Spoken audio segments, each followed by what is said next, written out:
Nathan Thompson is a well-known name within the Flat Earth community here on YouTube. He has spoken at the Flat Earth International Conference, he's started a really popular Flat Earth Facebook group, and you get it, he's got a pretty terrible resume. But as it is with most Flat Earthers, for Nathan the conspiracy theories don't stop at Flat Earth. And a few months ago, he decided to tell us all his thoughts on vaccines. Let's take a listen. You didn't get your kids vaccinated? No, I was warned. She was warned by her mom, who worked by the pharmaceutical company, and then some young 19-year-old lady walked up to you. I was pregnant with my first child, and I was walking through Whole Foods a long time ago when Whole Foods used to have a book section, and a lady walked up to me and handed me a book of, it was by Barbara Loe Fisher, called A Shot in the Dark, and she handed it to me and she said, "Please read this." A Shot in the Dark is a terrible book. And that's a pretty terrible reason to disregard an entire field of science just because somebody walked up to you in a grocery store and handed you a book.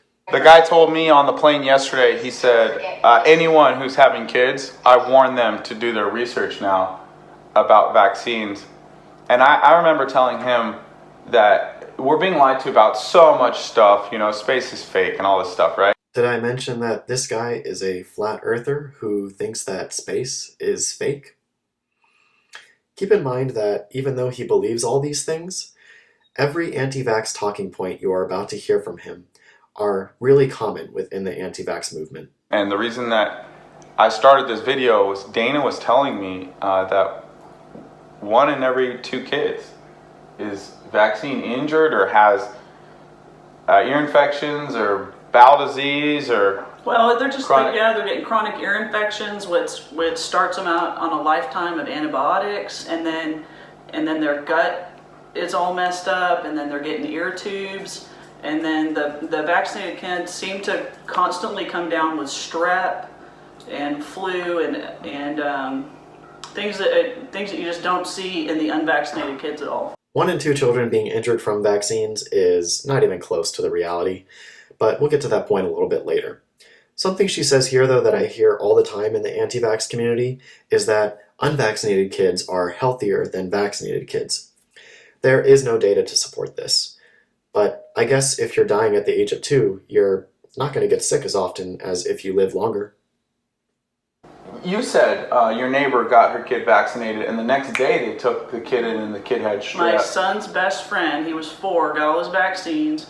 And then that very night he looked really ill, and then the next day Mom took him back to the doctor and he said he had strep, which of course the doctor said was just a coincidence, had nothing to do with the vaccines, even though he was fine the day before. Well, strep throat is caused by a bacteria called Streptococcus pyogenes, and its incubation period is between 1 and 3 days. So if the kid got sick that night, then no, it didn't have anything to do with the vaccine. And this is really the main flaw that I see with most anti-vax arguments. Kids are going to get sick. It just happens. And with millions of kids getting many vaccines over many years of their childhood, then sickness is going to coincide with some vaccines. It doesn't mean the vaccines cause them. And then after that, his social behavior changed, and he made animal sounds when you talked to him. This is the wildest thing that she told me. She said he would talk normally, then he got vaccines, and for months or years? It went on at least 6 months. Like, I would talk to him. He was a little 4-year-old kid, and I would say hi. You know, I'd say hi to him, and he'd go roar like a lion or something. So, is it really that wild for a kid to act like a lion or a dinosaur? Yeah, I started showing sensitivity to light and sound. There's another thing Dana taught me this morning, is that pharmaceuticals aren't actually drugs, they're biologicals. And so they pass through a lot of what's required for drug screening. Yeah, they don't go through the same testing that pharmaceutical drugs do. And any testing done on them is industry funded, and it's for a very short amount of time, like 6 weeks, and any results they don't like, they just throw out. The idea that vaccines are not adequately tested is one of the most common things that I hear coming from anti-vaxxers, but it really couldn't be further from the truth. Vaccines go through an extensive testing and approval process in order to make it from the lab all the way to your doctor's office. And this process can take a really long time. On average, it takes between 10 and 15 years. This process requires a series of different stages that are all designed to make sure that the vaccine is safe and effective. The very first of these stages is called the exploratory stage. It can take about 2 to 4 years, and during that time, academic researchers are doing experiments in order to determine how best to formulate this vaccine. The very next stage is called the preclinical stage, where the formulated vaccine is then tested for safety and efficacy against cell culture and animals. This process typically takes about 1 to 2 years. If those 2 stages go well, then the product can move on to clinical trials, which involve actual people. And these clinical trials are broken down into 3 different phases, each of which scales up the number of people used in each trial until you get to phase 3, which includes thousands of subjects. All of these subjects are closely monitored for any signs of adverse reactions. They're also monitored to make sure that their immune systems are actually responding to the vaccine and that they can fight off the intended pathogen. If any of these phases go wrong and there's a problem, then it's back to the drawing board. They can't just throw out information they don't like. Oh, and also the first 2 phases, about the first 3 to 6 years of this whole process, it's not industry funded. It's funded by academic universities and their labs. The clinical trials are funded by industry because they are enormously expensive.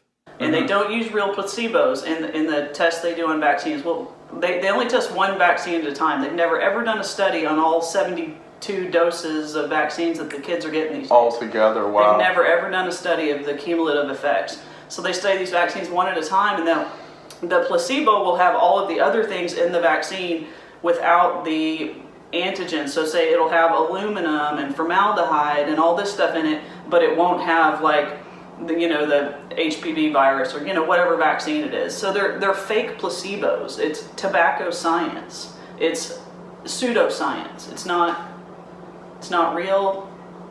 This is another thing I hear a lot from the anti-vaxxers. The idea that vaccines aren't tested against real placebos. But the idea of real placebos is completely made up by anti-vaxxers, because a placebo, in reality, is something that mimics the test substance as closely as possible, but does not have the active ingredient. And that's what a lot of clinical trials that test vaccines will do.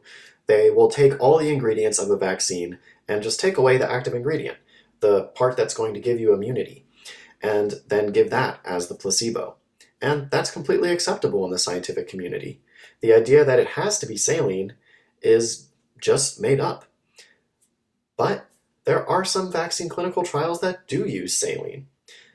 For example, the very first clinical trials for polio vaccine used saline as a placebo in randomized double-blind control studies. More recently, some Gardasil clinical trials also use saline as their placebo. There are many more examples of this.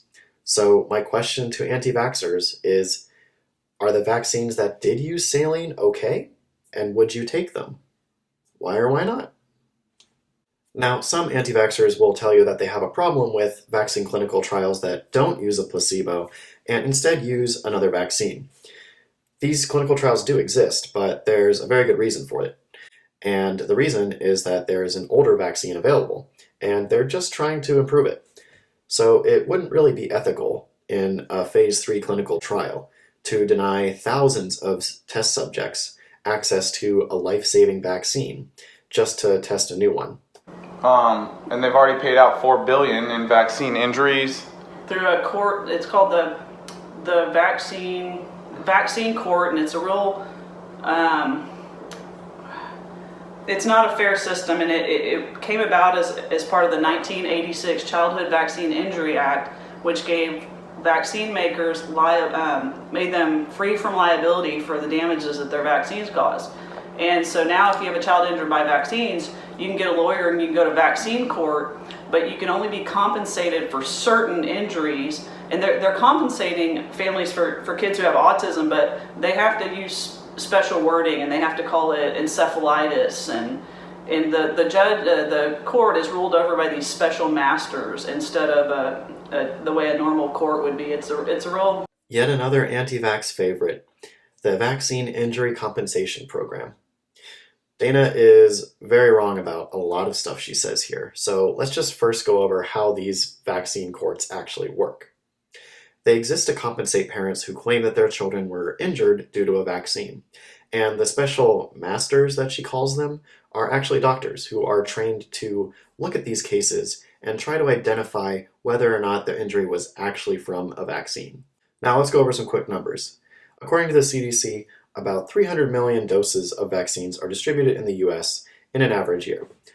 The Vaccine Injury Compensation Program reports about an average of 500 petitions every single year, of which it compensates about 2/3. That's about one compensation in every 1 million vaccine doses. Now, that already sounds pretty safe. 1 in a million odds sounds pretty good, right? But it gets better, because let's remember that this is court. This is not a scientific laboratory. This is not a scientific journal. Science is not decided in the court. In fact, it is estimated that about 70% of the cases that are compensated in the Vaccine Injury Compensation Program are compensated based on no scientific evidence. The reason for this is because it's really hard to prove a negative. What that means is it's really hard to prove that the vaccine didn't cause whatever injury is in question. Let's go back to the strep throat example. Let's say we have a kid who went into the doctor's office, got their vaccine, and then 2 days later came down with strep throat. Now, we could easily and with confidence, based on our scientific and medical knowledge, say that the vaccine had nothing to do with that strep throat. But in order to actually prove that the vaccine didn't cause that strep throat, we would have to do a large trial with scientific tests and statistical analysis. You can't do that with one court case, so it's hard to prove a negative. So, if the doctors overseeing any particular court case cannot identify another plausible source for the child's injury, then that family will likely be awarded, but that does not mean that there was scientific evidence that the vaccine caused that injury. And again, this applies to about 70% of the total compensated cases. So these payments actually put the risk of becoming ill or injured due to a vaccine at about 1 in 4.5 million.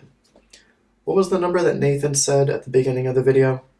Dana was telling me that 1 in every 2 kids is vaccine injured or has... Yeah, we all knew that wasn't right. Now, out of the cases that can be scientifically attributed to a vaccine, what do those injuries look like? Well, most of them actually turn out to be things like shoulder injuries, or injuries acquired from fainting after receiving a vaccine. And I want to be clear that some of these injuries that get compensated are serious. They're just extremely rare. Anything has risk. Any medicine that works has risk. But the reward in this case far, far, far outweighs the risk. And who pays out? And the taxpayers pay out. Taxpayers. Yeah. Well, actually, it's a 75-cent tax on the vaccines themselves, and the total cost is covered by most healthcare providers anyway. Dana's one of the most knowledgeable people I know about vaccines. And she learned everything she knows after reading a book given to her by one of Gwyneth Paltrow's Horcruxes at a Whole Foods. Doctors are given about a 2-hour lecture in medical school about vaccines, which consists of basically just the dogma that vaccines are safe and effective, and It's settled science. They're the saviors of humanity. They saved us from polio and smallpox, and don't question it. The science is settled, and here's the vaccine schedule, and you need to memorize it. No. Doctors spend years being trained and educated in various topics such as pathology, immunology, microbiology, and infectious disease, all of which and more contribute to our understanding on how vaccines work. I really think that their perspective might be changed if they actually talked to a doctor or a scientist once in a while. Yeah, and it makes so much sense that they'd want to vaccinate these kids, and then they end up sick and have all these other problems, which require more drugs. Mm-hmm. That's what they're doing. I mean, they're creating the market for the drugs. Well, I don't want to give the evil pharma overlords any bright ideas here, but if their goal is to make you sick and then make money off you being sick, I think a better business model would be to not give you vaccines, which prevent disease, cost billions of dollars to test, and don't make much money for drug companies, and instead just let you get sick from those diseases. That way, when you go to the hospital, you'll have to take their drugs, and then you'll leave the hospital with a huge bill. But that's not what we see at all with vaccines, is it, Nathan? Instead, vaccines save millions of lives all around the world every single year. A world, by the way, which happens to be round. Well, now we know a flat earther's thoughts on vaccines, and it turns out that they're just as misinformed and uneducated as the rest of their beliefs. I'm Dr. Wilson. This has been Debunk the Funk. I do hope you've enjoyed it, and join me next week where we'll find out if evolution has been debunked. See you next time.